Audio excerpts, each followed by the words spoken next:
The Xbox One generation has been one of ups and downs for Microsoft.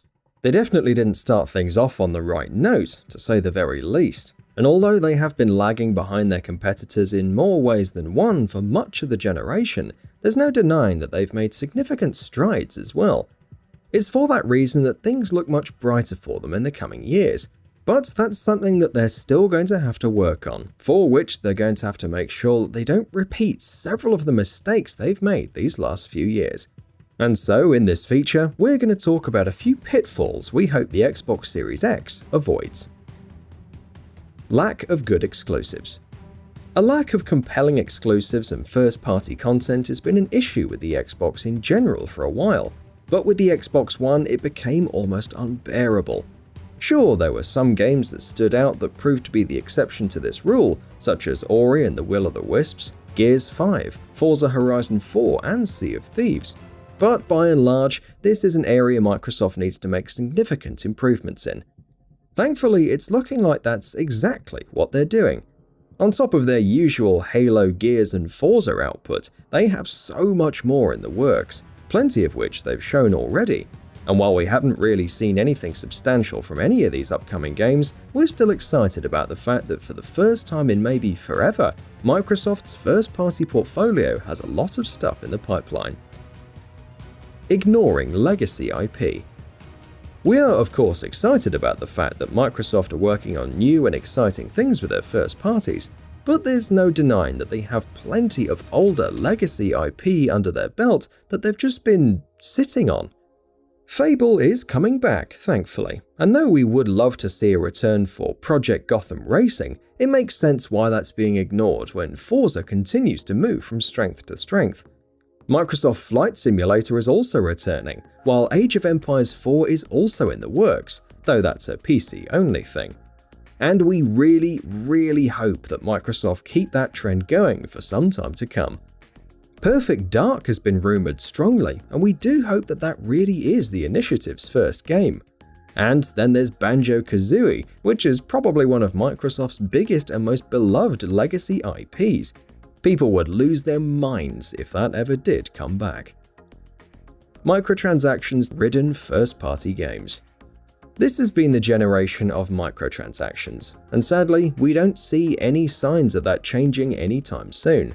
But we really do hope that Microsoft at least will decide to stop using them.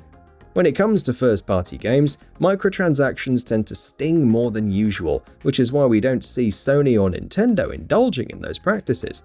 But since the beginning of the Xbox One generation, microtransactions have been found commonly in Microsoft's games, at times even the biggest ones, including the likes of Halo 5, Gears 5, and Forza Motorsport 7. Wishing for microtransactions to completely go away may not be realistic, especially given how online-focused Microsoft's games tend to be, but we're really hoping that will be the case. After all, Nintendo games such as Mario Kart, Smash, and Splatoon, to name just a few, are all online-focused that could easily include cosmetic monetization options, but don't. Here's hoping Microsoft chooses to follow that path as well. Lack of support from Japanese devs. A lack of support from Japanese developers has been one of the biggest issues Xbox has faced this generation, with several major Japanese-developed games, with the most notable examples being the likes of Persona and until very recently Dragon Quest, choosing to completely skip the platform. That's an area Microsoft should look to make improvements in, and thankfully, it looks like that is indeed what they are doing. Phil Spencer has been incredibly vocal about wanting better Japanese support on Xbox, and seeing the likes of Dragon Quest and Yakuza making their way to the platform has been really encouraging to see. Let's hope it continues with the Xbox Series X. Neglected VR. In the console space, Sony are pretty much the only ones who've invested anything in VR, and it looks like they're going to continue doing that with the PS5. Microsoft, however, seem to have no interest in it for now, which is frankly a little disappointing. The Xbox Series X is an incredibly powerful machine and could offer some excellent VR experiences, while many of their franchises such as Halo, Forza, and Sea of Thieves would also be excellent in VR. For now, it's looking unlikely that Microsoft will ever enter the VR space anytime soon, but we hope we're proven wrong. High price. This is something we hope for the entire next gen as a whole. Both the PS5 and Xbox Series X have very impressive specs, and it's clear based on that they're not going to be cheap to develop for Sony and Microsoft. While that's great because of the excellent hardware that will probably result in, a byproduct of that is most likely going to be a high price, which no one wants. It does seem like Microsoft are going to try and tackle that problem by offering the Xbox Series S as a cheaper entry point into next gen, but they need to ensure that they manage to find the right price point for any and all consoles they release later this year.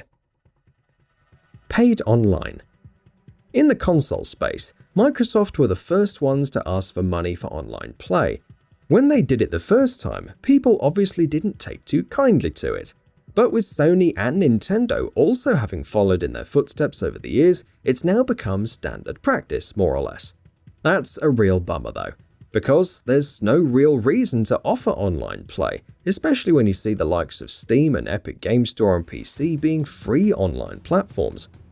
Recent rumors indicated that Xbox Live Gold would be going away, but Microsoft have since then shot those rumors down.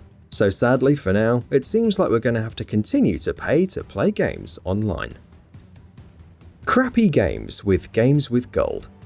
If Microsoft do choose to stick with Xbox Live Gold, they at least need to offer better value for the price that they demand.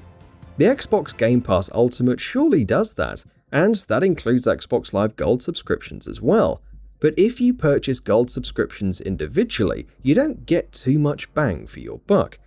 Unlike PS Plus, which usually offers excellent free games on a consistent basis, the free games that Microsoft offers with Games with Gold are very rarely anything to be impressed by. If we're paying for online, we should at least get better perks, so here's hoping that Microsoft makes improvements on that front too. Standard 30 FPS.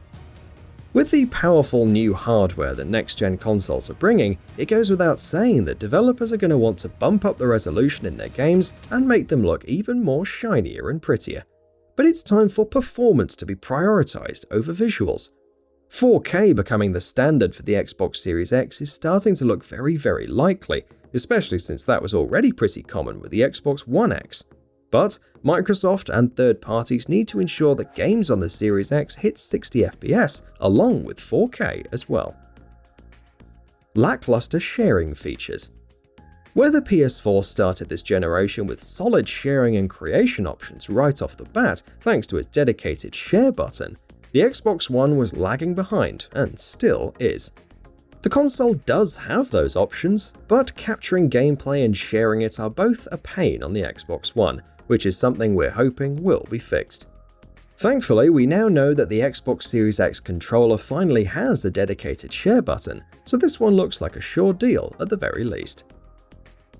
Massive file and patch sizes. This is another one of those issues that next gen as a whole needs to work on. Games continuing to get larger and larger as they leverage much better technology is a given, but we're at a point where games are getting too large. Hell, even their patches are often huge.